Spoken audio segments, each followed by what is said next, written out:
Oh, ano na? Kala nyo ha? Kayo mga DDS ha? Oh, ano nangyari sa rally nyo? Ah, kaya dito muna ako ngayon magpapalamig. Happy ba? Kala ko ba yun?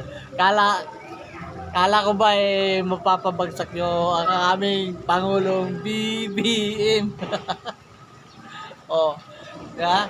Meron pa akong nakita ng isang video. Na yung isang matanda nagrereklamo, 150 lang daw yung ibinayad sa kanila.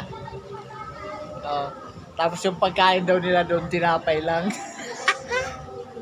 Oh, tawa ko ng tawa. Gutom ang inabot ng mga didilis dyan sa rally-rally nila sa Nausog. Yan ba magpapabagsak ng